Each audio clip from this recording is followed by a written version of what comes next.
Torani, da década, vamos botar aqui 60, 70 para cá, o Brasil ele melhorou o índice de analfabetismo. Então a gente hoje tem muito menos analfabetos hoje do que na década de 70, 80, 80 60, 70, 80. A gente se tornou um país mais industrializado, a nossa economia ficou mais forte, a nossa exportação também melhorou. Tivemos mais investimento em educação, tivemos mais investimento em segurança, mais investimento em saneamento. Ou seja, o país melhorou de todas as maneiras. 40 anos para cá, melhorou. Porém, na segurança, não. A segurança foi um ponto onde o país só piorou, só veio uma degradação.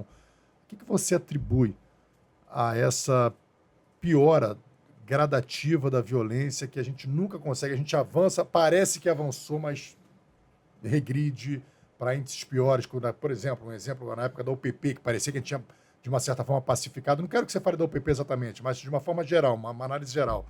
Parece que a gente tinha avançado em alguma coisa e hoje em dia está pior do que antes. Pelo contrário, acho que a UPP parece que piorou de uma forma geral, porque houve o efeito metástase, né? O crime se espalhou ainda mais, com mais força para o interior e para outros estados. Por que, mesmo com tanto investimento, tanta melhora no país, na economia do país, nos investimentos, em relação ao tema violência e segurança pública, a gente piorou? Na verdade, o que aconteceu no país, a partir da década de 80, foi a criação de uma ambiência que se tornou favorável ao crime e ao criminoso, aquele que comete o delito. Tá. Especificamente, Lei de Execuções Penais, que é uma lei de 1984. E que foi criada com uma forma de tratar o apenado, de uma forma mais justa, teoricamente mais justa, mais humana, teoricamente mais humana, e que, na verdade, acabou criando tantas facilidades, tantos benefícios, que a pena perdeu a sua função pedagógica. De que maneira? Bom, nós falamos aqui toda hora de normas e protocolos. Pacto social. A norma foi estabelecida, precisamos obedecer a norma. Mas quando a violação da norma, a sanção, não tem o efeito de corrigir, de reparar e de evitar que aquilo possa acontecer, em razão da fragilidade da norma, ou seja, é muito difícil provar que violou a norma. Olha só os exemplos que nós temos no Brasil hoje.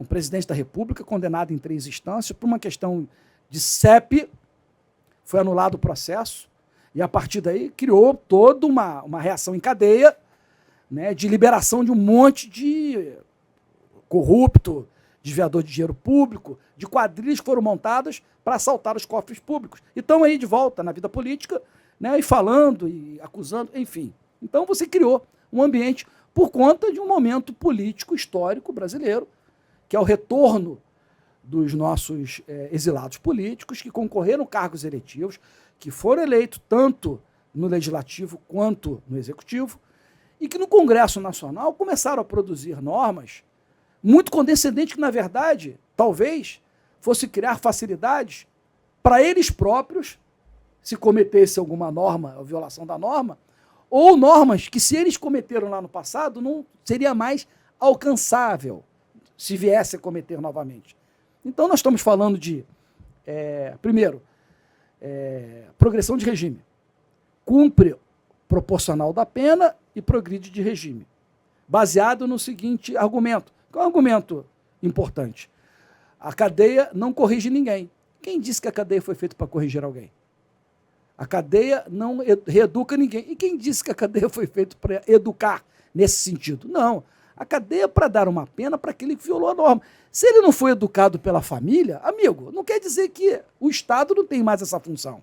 E não vai ser a cadeia que vai fazê-lo. Mas ele tem que saber, ele tem que pagar um preço para aquilo. Numa relação de custo-benefício, cara, se eu fizer isso aqui, não vou ter benefício nenhum. Vou ser preso, vou ficar preso pra caramba. Então é melhor não fazer. E você não tem isso, pelo contrário, você estimula isso. Então, progressão de regime. Aí vem os benefícios que foram sendo concedidos de um efeito cascata, né? Visita íntima. Por um certo ponto, o argumento foi muito importante para evitar a violência sexual dentro dos presídios. O argumento foi muito importante. Mas aí você permite que você tenha visita íntima, não só da esposa, como pessoas contratadas, né?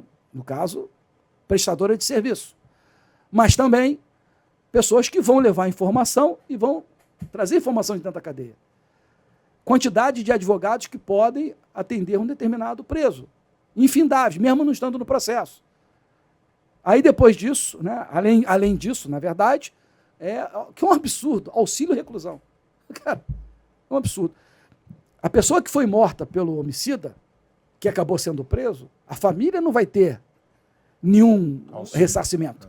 Não vai ter nenhum auxílio para sobreviver. Porque às vezes é um pai, às vezes é uma mãe, que eram ali os provedores da família. Deixou de prover, vamos passar necessidade. Mas que se dane a vítima, mas vamos ter atenção ao criminoso, porque é uma vítima da sociedade. Então ele não é mais criminoso, começou a ser tratado como vítima da sociedade, por essa narrativa, né, que surtiu um efeito fenomenal, encampado por boa parte da imprensa, muito afinada a esse tipo de coisa, né, a ler muito Sartre, a Simone de Beauvoir, que podem ter refletido bastante, mas não eram pessoas com boas condutas no seu dia a dia, enfim, cada um com seu cada um. Então você tem ali toda uma condição que foi criada. E toda tentativa ao longo desses anos 80 para cá, de endurecimento da norma, ou ela foi impedida no Congresso Nacional, ou foi descaracterizada no momento que conseguiu alguma coisa, ou em algumas coisas, como crime hediondo, por exemplo, desqualificado pelo Supremo Tribunal Federal, que tinha um entendimento que não tinha que ter. Então, a estrutura legal brasileira não precisava ter um advogado de defesa melhor do que o próprio sistema judiciário brasileiro. Na verdade, o sistema legal brasileiro. E o judiciário seguindo, obedecendo à norma. E hoje temos os novos entendimentos do STJ, do STF, que interpretam a lei segundo as suas vontades, as suas tendências. Ninguém foi eleito para o Supremo Tribunal Federal.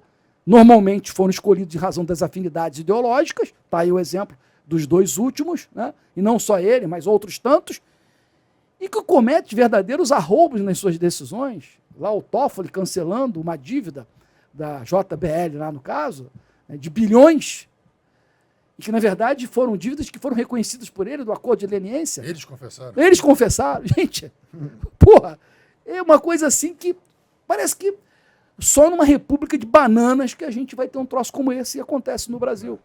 Isso é esfregado em nossas caras, e boa parte da imprensa acha que isso é normal. Por quê? Porque acham, né, que a verdade sempre vem da autoridade, não ao contrário. Não. A autoridade falou, está decidido não, cara, vamos questionar. E aí quando você se questiona, aí vem querendo impedir a sua forma de se expressar, porque ela é reacionária, ela é fascista, e que ela é arbitrária, que ela é golpista, e pronto. Aí nós temos essa narrativa que nós vivemos hoje. Você sequer pode discordar de uma decisão absurda, equivocada, estúpida, como essas tantas que nós estamos tendo. Como a DPF 635, a mesma coisa. Quando fala, é um problema. Enfim, então essa ambiência, juntamente com a nossa incapacidade de acompanhar o fenômeno da criminalidade, como eu disse aqui anteriormente, média nacional de elucidação de homicídio, 8%. Elucidação de roubo, 3,5%. De furto, 1%. Então, chance de homicida, 92% de não ser identificado. O ladrão, o assaltante, 97%. 99% de alguém que furta. Consegue entender a gravidade do ambiente? Então, é um ambiente que foi criado, que foi desenvolvido para facilitar a vida do criminoso. E nós, que queremos viver como pessoas de bem, que acredita que honestidade ainda é um valor não relativo, honestidade é honestidade, né? Que a verdade é um valor não relativo, verdade é verdade.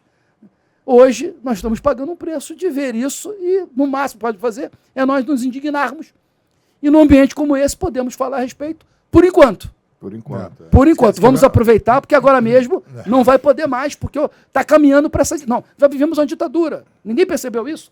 Ninguém percebeu isso ainda? Vivemos uma ditadura. E não é aquela revolucionária que de uma hora para outra, não. É o sapo, é o sapo que é colocado na panela, a água fria e acendido o fogo. Vai aquecendo. Quando nós percebemos, já fomos cozinhados. É isso que está acontecendo. Porque aos poucos, uma imprensa tolerante, defendendo, a outra tentando atacar, e agora descobriram uma forma Vamos calar quem é contra nós, porque eles são fascistas, que eles são conservadores, que eles são golpistas. Nós é que defendemos a democracia, cerceando a liberdade do outro dizer. Cara, o Brasil está muito interessante nesse aspecto. Não. Mas tudo passa.